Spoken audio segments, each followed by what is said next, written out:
Good evening, everyone, and today we take a little bit of a step back in time and take a look at a game that I remember from very early on. Hey, welcome to my new So, game. Tony I Hawk's see you Pro found the Skater. tutorial. This is a So, great place technically, to this start game is learning how to actually a play. combination of Pro Let's get Skater through the 1 and lessons and have 2, some fun. which Focus is on the actually kind of basics. interesting, but You we'll can talk always about that in return just a for minute. more advanced lessons So, to practice.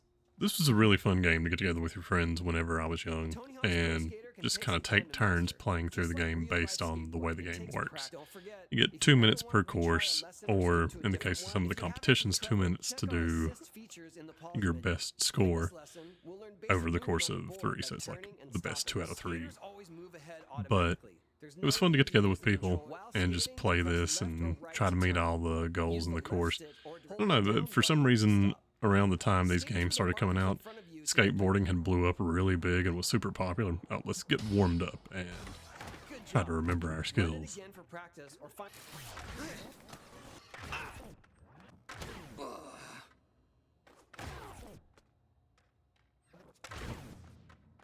Stay here to practice more or find Ow.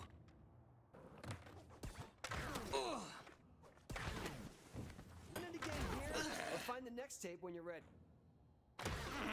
Good job.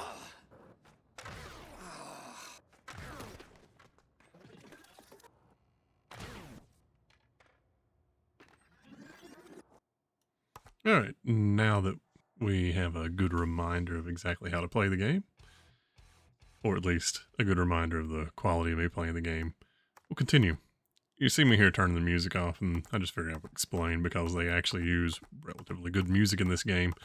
The problem is that music is all heavily copywritten. So this is one of those games where if you leave the background music on too long, it'd probably cause some issues for the channel. You have one unified interface between two games, so it adds in a couple things that I don't remember. They may have been in the original games, but it's a little bit different. Now, you've got your celebrity skaters that you can play as. It also lets you do a personal skater, and you can earn all sorts of decks, which were really cool. This game made me actually want to try to learn skateboarding for a very brief moment until I stepped on one and just immediately fell flat on my back.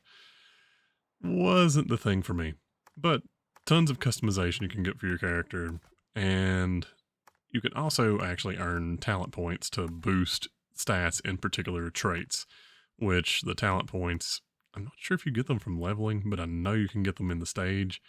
And unfortunately, one thing I will say that is kind of annoying about it is it seems like they're character specific. So when you collect that talent point for on say Tony Hawk, if you switch to your custom character, you have to go collect them again. But whatever, that's kind of a minor inconvenience.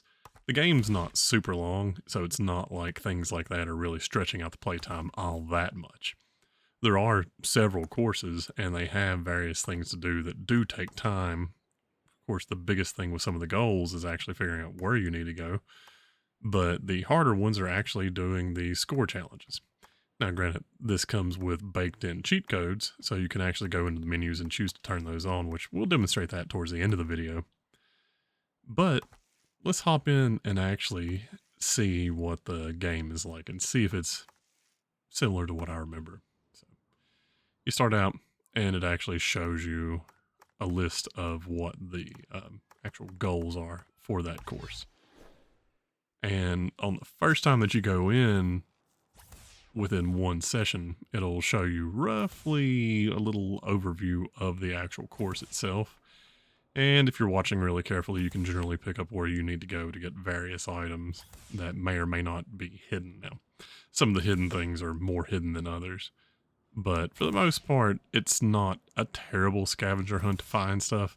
Although I will say in the second level of this one, it took me a minute to remember where all the tables were and where all the bells were. But taking you a minute to figure it out versus needing to look up a guide are two completely different things. And forewarning, it's been, God, I don't know.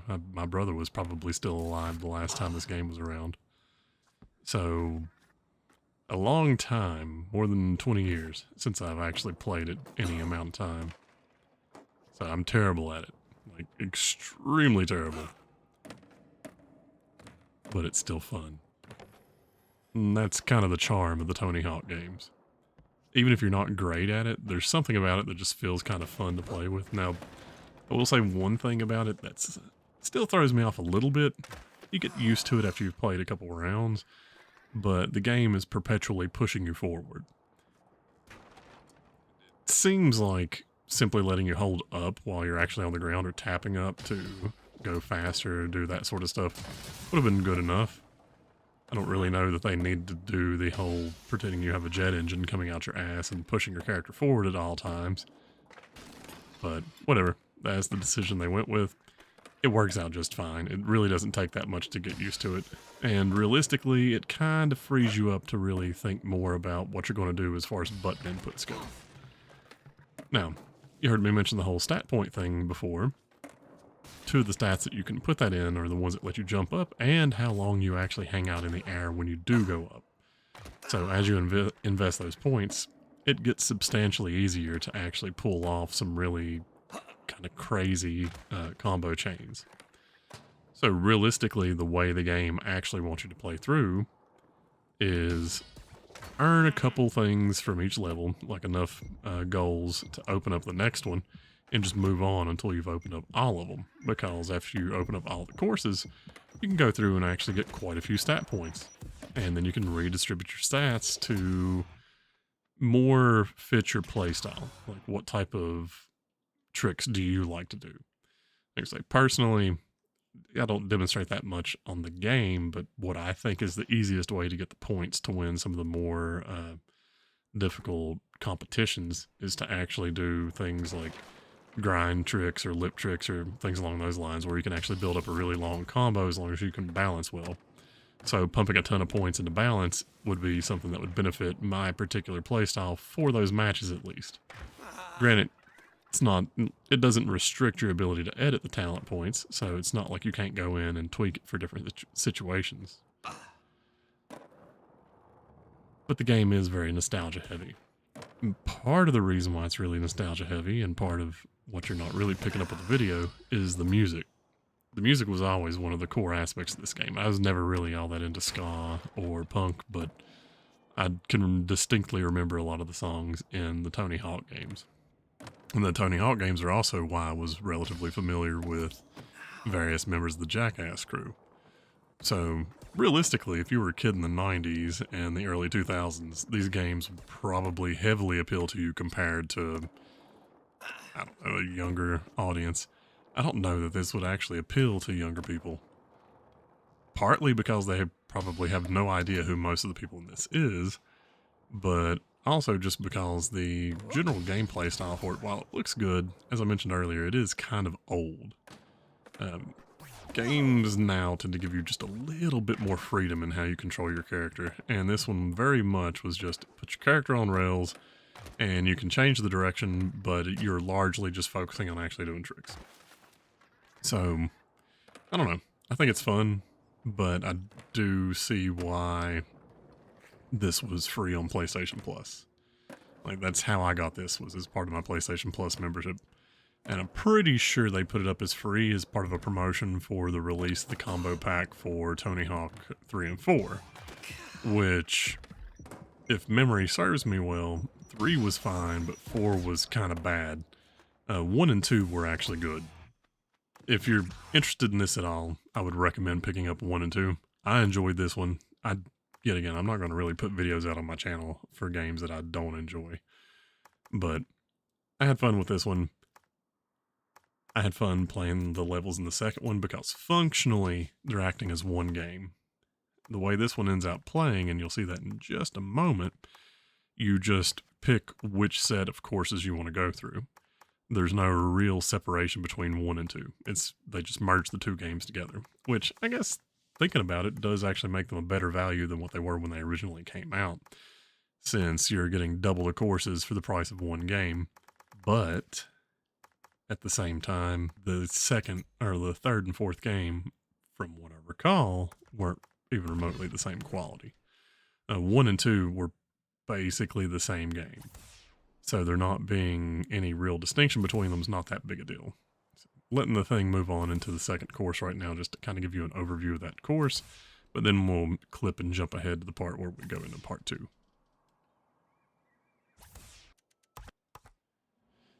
So as you can see, the interface for part 2 identical to part 1. It's 2 games with 1 package. I would personally recommend rotating between the 2 of them because the courses do get consecutively harder. As you're going through the game, it gets harder and harder to actually meet the goals in one game, which is the only remaining thing that really still gives you a feeling that they were actually separate games to begin with. But they couldn't very well integrate the 2 together without having to do probably substantial work. So, whatever, I guess that can kind of be overlooked. But yeah, finish the first level in the first one, hop over to the first level in the second one, and just kind of keep following that pattern, and it'll really feel like you're playing just one cohesive game. Also pick out which one you think has better courses. Like, I actually think this is a cooler opening course than what you have in Tony Hawk's 1. I don't know. It's got a lot more interactivity to it than that first course did. But for the time, since it was the first skating game that actually came out that was really fun, talking just in general terms, I can think of only a couple other similar games I'd ever played that were actually kind of fun like this. Like SSX was a really fun snowboarding game, but yet again, that was snowboarding. So similar, but different. This is the only series that did skateboarding that I actually thought was entertaining and worth spending time on. But also I was a kid and didn't really have a whole lot of things to spend time on. Am I going to go back and play this much anymore? Maybe. Well, before we wrap everything up, I did promise at the beginning we'd jump ahead and take a look at what it looks like whenever you turn on all the cheats, like auto balance and whatnot. So let's jump ahead and see what it looks like to turn into a skateboarding god.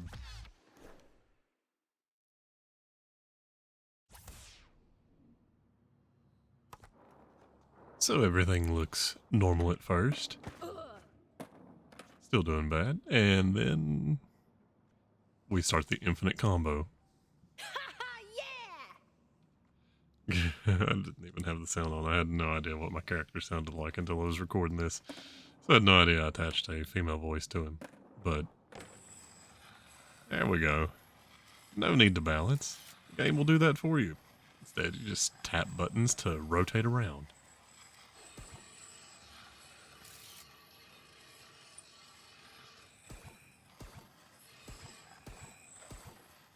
Realistically, with the cheats on, you don't even have to do that much to get a high enough score that you're guaranteed to win. Because all you gotta do is average out to have a really high judge point, but hey, why not? Just pump it up really, really high. So, overall, would I recommend this game?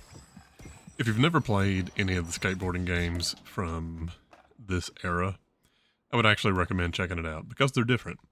I don't know of anything else right now that's like them, and they are definitely fun, at least the first time around. And they're especially fun if you have some people around to actually pass the controller off to. Like, these games were built for stuff like couch co-op, because unless you're just really, really good, you're not going to hit all the goals in one go. And this is the type of thing that you can easily pass off to your friends in a group setting. Now, is it going to provide you a ton of entertainment for an extended period of time? Probably not. If you played them back in the day, you might get a little bit of fun out of the nostalgia from going back to look at it. But I don't know, I don't see myself wanting to go back to it, but that's at least partly because I've pretty much already done everything in the game, and I'm not playing it with anyone right now. If my kids were a little bit older, I might play it with them just for the fun of seeing how well they could beat me into the ground, because I have no doubt they would do better at this just a little bit older than they are right now. They're just now getting to the age where they can really hold a controller. Like, I let my daughter hold half of a controller, and we just kind of play around that way because I can usually finagle a game to let us still succeed, but something like this, they have to be old enough to actually be able to completely independently control the thing. But it could be fun to play with them. So, I don't know. I guess it just depends on the circumstance. I liked it. It's a good recreation. It still captures that feel. It does suffer from the problems of the games in that era, so don't think it's going to be a perfected version of the game. But it's worth your time if you enjoyed them to begin with, and if you've never played them before, you probably would have at least a little bit of fun out of it. Now, would I pay 60 or 70 bucks for one of them? No. and I just don't think they're worth that much. But if you can catch them on sale, absolutely. And if you have a bunch of friends around to play with, probably even more so. I actually might even be willing to go up to full price if you're treating this kind of like a party game. Anyway, I've said all I've got to say, so have a good night, and remember, if I can beat it, so can you.